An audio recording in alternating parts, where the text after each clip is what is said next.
নমস্কার, আমি মৌমিতা। আমার নতুন একটি ভিডিওতে আপনাদেরকে স্বাগত।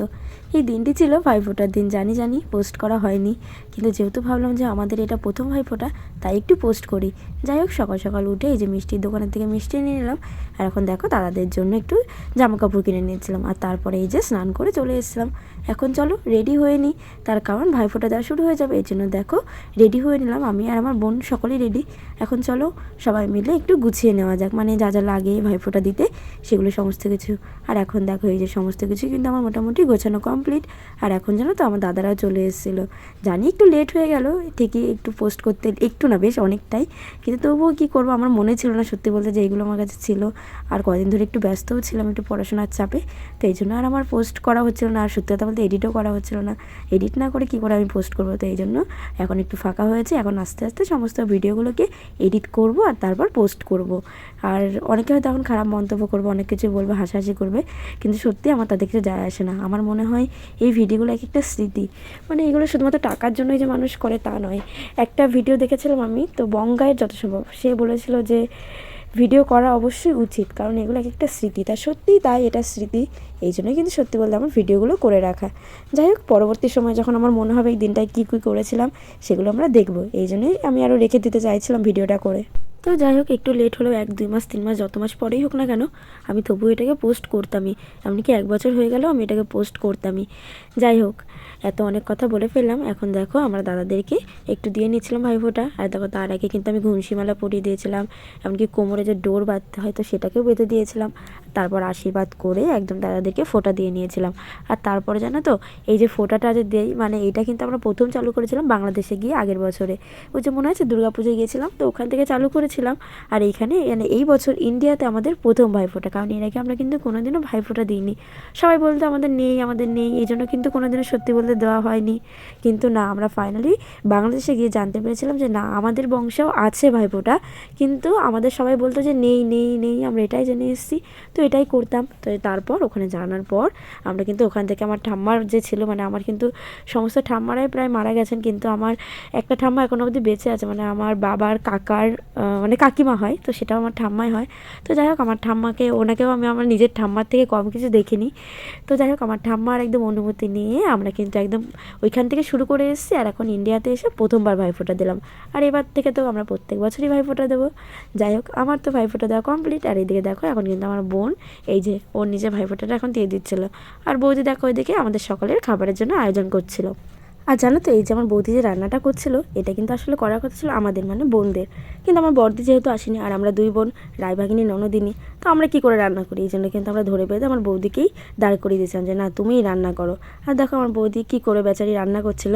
আর তার ফাঁকে আমার বোন এই যে এত পাজি, মানে ভাইফোঁটা দিচ্ছিলো আর এত হাসাচ্ছিলো সবাইকে, যে আমার বৌদি মাঝখানে এসে বললই যে তোরা এত করছিস, এরকম মজা করছিস, পরেরবার থেকে আমিও তোদের দাদাদেরকে ভাইফোঁটা দেবো। মানে কেমন একটা ভাবো, আরও মানে কি অ্যানাউন্সমেন্ট করছে, বলছে দেখো পরেরবার থেকে আমিও ভাইফোঁটা দেবো, তার কারণ ও দাদারা ওদেরকে এত গিফট দেবে। আসলে প্রত্যেকবারই রাখির সময় আর এই যে এখন শুরু হলো যে ভাইফোঁটা, তো 2 টাইমই দেখলাম, মানে এইগুলো আমাদের হয় যে মানে দাদাটা যখনই আমাদেরকে গিফট দেয়, টাকা পয়সা দেয় বা যাই দেয়, তো তখনই বৌদি এইগুলো বলে যে হচ্ছে পরেরবার থেকে আমিও দেবো, এত টাকা এত গিফট তোরা পাচ্ছিস, আমিও পরেরবার থেকে দেবো, আমি শুধু খেটে যাবো, রান্না করবো, তোরা সব গিফট পাবি। তো যাই হোক, এসব নিয়ে হাসাহাসি তো চলতেই থাকবে। আর দেখো আমার বোন এই যে আমার ছোদ্দাকে ফোঁটা দিচ্ছিল, দেখো এক মুখে একটা মিষ্টি দিয়েছে, আর বলছে খা আস্তে আস্তে খা। আমার ছোদ্দা তো সেটাকে প্রায় 15-20 মিনিট ধরে খেলো, মানে হাস্যকর এমন একটা ব্যাপার। ও দেখো এখনও খাচ্ছে বেচারি, মানে বেচারা এতটা কষ্ট করে খাচ্ছিল, তখনও ওর মুখের ভেতরে মানে রয়েছে। আর দেখো আমার দাদা তো একদম পা ধরে মানে নমস্কার করলো, তারপরে এই যে আমাদেরকে গিফটও দিয়ে দিচ্ছিলো টাকা। আর জানো তো, আমার বোন আগেরবারও বাংলাদেশে গিয়ে যখন মানে ফোঁটা দিচ্ছিলো তখন একটা কথা বলেছিল, আর এখন এইবারও এখানে এসে ছোটদাকে সেই কথাটা বলছে যে ছোটোর কপালে, মানে ছোটো ভাইয়ের কপালে দিলাম ফোঁটা, জমের দুয়ারে পড়লো কাটা, যমুনা দেয় জমকে ফোঁটা, আমি দিই আমার ছোটো ভাইকে ফোঁটা, এইভাবে বলছিল। ফাইনালি মিষ্টি খেয়ে এখন জলটা খেলো, বাপরে 2-3 মিনিট পরে এখনো হয়নি। নমস্কার কর।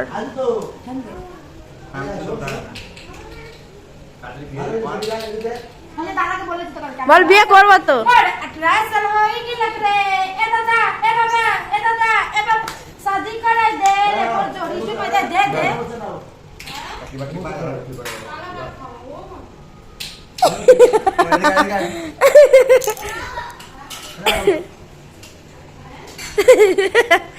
ধন্যবাদ।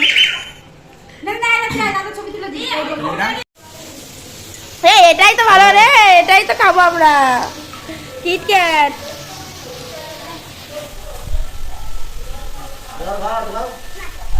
আর এই দেখো এখন কিন্তু মোটামুটি আমাদের ফোটা দেওয়া কমপ্লিট। আর এখন কিন্তু আমরা আমাদের দুই দাদাকে এই যে গেঞ্জি দিয়ে নিচ্ছিলাম, মানে যেটা এনেছিলাম আমাদের জন্য, তো সেটা দিয়ে নিচ্ছিলাম। আর এখন আমার বৌদি যে আমাদেরকে এই ভিডিওটা করে দিচ্ছিল, তার সাথে কিন্তু একটু ফটোও তুলে দিচ্ছিল। আর ও না এত পাজি, ফটো তুলতে তুলতে নিজের ফটোটাও তুলছিল এইদিকে। আর আমরা তো ভাবছি যে পোজ দিয়ে দাঁড়িয়ে রয়েছি, যে মনে আমাদেরই তুলছে। পরে বলছে না না, পরে পরে তোদের তুলে নিই, এখনও আবার কর পোজ দেবো নতুন করে।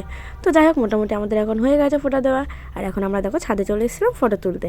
আর দেখো আমার বড় মার গাছে, মানে বড় মা বলতে আমার দাদাই লাগিয়েছিল ছোটদাই গাছগুলো, দেখো কত সুন্দর লেবু ধরেছে। আর জানো তো এখানে কিন্তু শুধু লেবু গাছই না, অনেক রকমের ফুল গাছ, আরও অনেক রকমের ফল সবজি। তারপরে আর এই দেখো সবথেকে যেটা আকর্ষণীয় সেটা হচ্ছে এই লঙ্কা গাছটা। এই লঙ্কা গাছটাও এখানে ছিল। আর এই লঙ্কা গাছ শুধু এখানে না, নিচে তো আরও আছে প্রচুর প্রচুর। আর এদিকে দেখো আমার তোজবাবু এই যে কত সুন্দর সুন্দর প্রদীপ বানিয়েছে, তো সেগুলোই কিন্তু আমাকে দেখাচ্ছিল যে এই দেখ আমি প্রদীপ বানিয়েছি, দেখ কত সুন্দর সুন্দর।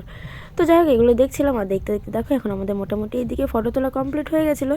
এখন দেখো এটা খোলা, সবাই এখন এই যে ক্যাডবেরিগুলো খাচ্ছিলাম, সবাই মিলে এখন ক্যাডবেরি খাচ্ছি।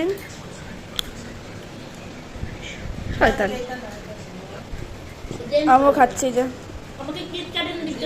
কিটক্যাট দিয়েছে তোজোর কাছে, ওটা খা। ওই এবার মাত্র কিটক্যাট দিবি, তাহলে সবাই কিটক্যাট ভালো খাইস। আমি ধর। যাই হোক তারপরে না আমার আর ভিডিও করা হয়নি। এখন দেখো অনেকটাই বেজে গেছিলো, 6:30 বা 5:30 এরকম কিছু বেজেছিল। তো যাই হোক আমি আর তোজো তো ঘুমাচ্ছিলাম, এখন মোটামুটি একটু ঘুম থেকে উঠলাম। আর উঠে দেখো এখন খেতে বসে পড়েছিলাম। আজকে তো এই যে মেনুতে ছিল টক ডাল, তার সাথে ছিল এই যে একটা ঘ্যাট মতন। আর আমার তোজোবাবু তো খালি মাংস দিয়ে খাচ্ছিল। আর যাই হোক তারপরে কিন্তু ছিল এই যে পটল চিংড়ি, তারপরে ছিল খাসির মাংস, যেটা কিন্তু বেশ ভালো হয়েছিল। আর আমার বৌদির হাতে রান্না তো খুব সুন্দরই হয়। তো তারপর ছিল এই যে চাটনি পাঁপড়, তারপরে দই মিষ্টি তো ছিলই, সেগুলো আর খাইনি। আর এখন দেখো আমার বর চলে এসেছিলো, তো এই জন্য আমরা চলে এসেছিলাম এই যে বাজারে। তো বাজার থেকে একটু আইসক্রিম, তারপরে একটু এই ঠান্ডা এগুলো নিয়ে এসেছিলাম, কারণ সেই সময় তো বেশ ভালোই গরমই ছিল। তো এই জন্য এইগুলো নিয়ে আমরা চলে এসেছিলাম। চলো এখন সবাইকে দিয়ে দিই। আর আমার বরের সাথে দেখো কে এসেছিলো আমাদের বাড়িতে, দিয়া এসেছিলো। তো যাই হোক দিয়া বোন আমাদের বাড়িতে সেদিনকে ছিল, মানে সেদিনকে না বেশ 2-3 দিন ওখানে ছিল আমার সাথে। ও শুধুমাত্র আমার যে স্টুডেন্ট তা কিন্তু নয়, ও কিন্তু আমার বোনও হয়। আর দেখো দিয়া আসার পর আমার বোন তোর পিছনে লাগবেই, ওকে তো মোটামুটি মানে বিহারি বিহারি বলে তো খেপাচ্ছিলই। মানে ওর নাম যেহেতু দিয়া সিং, তাই বলছে তুই কি বিহারি, তুই কি বিহারি। আর ওর মা সত্যি বলতে ওরা বিহারি, মানে ওর বাবা বিহারে থাকে। তো যাই হোক ওর বাবা যেহেতু বিহারি আর ওরাও যেহেতু বিহারি, তো এই জন্য সুস্মিতা কিন্তু ওকে খেপাচ্ছে। আর ওকে কিন্তু আসলেই মোটামুটি এরমভাবেই খেপায়। আর এদিকে দেখো আমাদের তোজাবু তো বাদরামি শুরু করেছিল। আর তারপর আমাদের প্ল্যান হলো যে না আমরা একটু ঠাকুর দেখতে বেরোবো। আর সেদিনকে আমাদের প্ল্যান হয়েছিল মোটামুটি বঙ্কিমনগরের আশপাশটা দিয়ে একটু ঘুরবো। তো এই জন্য দেখো একটু ঘুরতে বেরিয়েছিলাম। আর এখানে করেছিল এই যে ভূতের প্যান্ডেল। ওদেরকে আমি একটু বলেছিলাম যে যা ওখানে গিয়ে একটু উকি মেরে দেখে, দেখো ওরা কিন্তু গিয়ে উকি মেরে মেরে দেখছিল। আর ওদের দেখা দেখি আরও অনেকেই ছিল যারা উকি মারছিল। আর আমার তোজবাবু তো একদম ভয় ছিল, তো ওর জামাইয়ের কোলেই উঠে গেছিলো। যাই হোক তখন একটু রেস্ট চলছিল, এই জন্য কিন্তু আমার পেছন দিয়ে এসে মোটামুটি একটু দেখে তারপর চলে গেছিলাম। আমরা লাইন দিয়ে আর দেখিনি।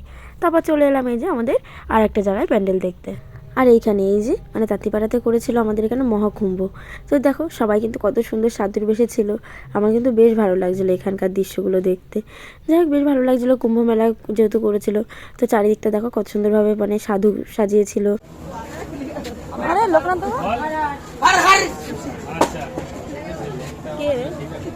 সেইটা তার কাটার উপর শুয়েছিল না কুম্ভ মেলায়, ওইটা এখানে দাঁড়িয়ে ছিল, ওর বিড়ি উঠে গেছে তাই বাড়ি চলে গেছে। আচ্ছা আরেকজন ছিল আমাদের মধ্যে ছিল যারা বিশ্বাস আছে পুরস্কার দুপারায় হাতে পুরস্কার তুলে দেবে আমাদের বিশেষ মহাশয়, আমাদের বিশিষ্ট কর্মকর্তা। বাড়ি কোথায় রে? এ দেখেছি না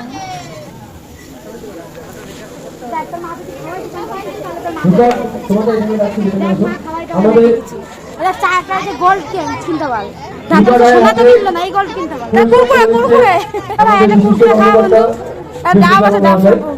একটা কুরকুরে লেস ধানতার সাথে গোল্ড কিনিস না, টাটা টি গোল্ড কেন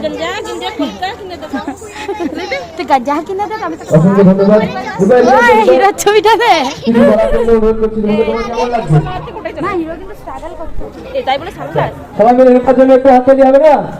ঠিক আছে এবার পরবর্তী কোয়েল বিশ্বাস, কোয়েল তোমাকে এখানে আসে। আর এই দেখো ওখানে দেখা শেষ করে আমরা কিন্তু চলে এসেছিলাম 2 নম্বরে। আর জানো তো এসে দেখি এখানটায় কিচ্ছু সাজায়নি, তার কারণ অবশ্য ছিল ওখানে একজন মানে ছেলে মারা গেছিলো, তো এই জন্য সেই দিনের জন্য এখানকার থিম পুরোপুরিভাবে বন্ধ করে দিয়েছিল।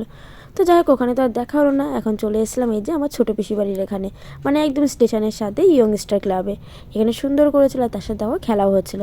আর এখন চলে এসেছিলাম স্কুল মাঠে। মোটামুটি এখানকার থিম উঠে গেছিলো, কিন্তু ঠাকুর এগুলো দেখছিলাম। আর দেখো যারা থিমে সেজেছিল ওরা সকলে এই দিকে দেখি বাইরে এসে নাচানাচি করছে, তো সেগুলোই আমরা একটু দেখছিলাম। মানে আমরাও সত্যি বলতে সেদিন অনেকটা লেট করেই গেছিলাম, প্রায় 10:30 11টার দিকে গেছিলাম। তো এই জন্য তো সমস্ত থিম তো উঠে গেছিলো, এই জন্য দেখি ওরা নাচানাচি করছে, তো সেগুলো একটু দেখে নিলাম। আর দেখেই দেখো আমাদের বাড়ির দিকে চলে এসেছিলাম, ওই দেখো আমাদের শ্বশুর বাড়ি।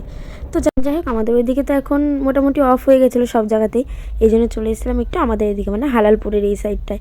আর দেখো হালালপুরের এই দিকটার থেকে রঘুনাথপুরে যেতে অনেকগুলোই পরপর মানে পেয়েছিলাম। তারপরে এই যে প্রথমেই ছিল আমাদের কালীতলা, সেটা একটু দেখে নিলাম, দেখো কত সুন্দর করেছিল। আর ভিতরটা তো জাস্ট দারুণ ছিল, দারুণ লাগছিল। মানে মনে হচ্ছিলো যেন কোনো বরফের দেশে বা কোনো একটা পরীদের দেশে চলে এসেছিলাম, এত সুন্দর। আর এখানকার ঠাকুরটা দেখো এতটা সুন্দর, মানে জাস্ট অসাধারণ অসাধারণ। মানে কৃষ্ণ কালী মা করেছিল, তো এত সুন্দর লাগছিলো এখানকার থিমটা, তো বেশ ভালো লাগলো দেখে শুনে। তো চলো এখন তো এখানে মোটামুটি দেখা কমপ্লিট হয়ে গেছে, এখন আমাদের আরও যেতে হবে অনেকটা দূরে। মানে আমরা ঠিক করেছিলাম একটু ষোলোয়ার দিকটা যাবো, আনঙ্গাটার দিকটা, কিন্তু লাস্ট অব্দি আর অত অব্দি যাওয়া হয়নি, রঘুনাথপুর থেকে ঘুরেই চলে এসেছিলাম। আর এখন দেখো আমার বৌদিরাও চলে এসছে। তো বৌদিরা আসার পর আমাদের মোটামুটি এখানে দেখা কমপ্লিট। আর এখন আমরা বেরিয়ে চলে এসেছিলাম আরেকটা জায়গায়, মানে রঘুনাথপুরে যেতেই আরেকটা জায়গা পড়েছিল, তো সেখানে আমরা চলে এসেছিলাম। আর দেখো এখানে ঢুকে তো জাস্ট ভালো লাগছিলো, মানে দেখে এতটা সুন্দর লাগছিলো। মানে প্রত্যেকটা যে নীতি কথা আছে তো সেইগুলোকে তুলে ধরেই এক একটা থিম করা হয়েছে, যে বিপদের সময় ধৈর্য ধরে একসঙ্গে কাজ করতে হবে। তারপর আরও অনেক রকমের ছিল, যে এই যে যেমন একটা ছিল এই যে বলবানেরও দুর্বলের সাহায্যের প্রয়োজন হয়। তো যাই হোক এই সমস্ত দেখতে দেখতে মোটামুটি বেশ ভালোই লাগছিলো। এখন চলো পরবর্তীটাতে যাওয়া যাক। ভালো নয় বিপদের সময়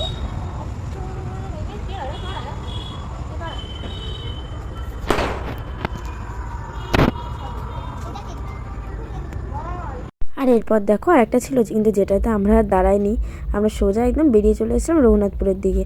আর যেতে যেতে দেখো কত সুন্দর লাইটিং করেছিল, এত ভালো লাগে না আমার এই লাইটিংয়ের নিচটা দিয়ে যেতে।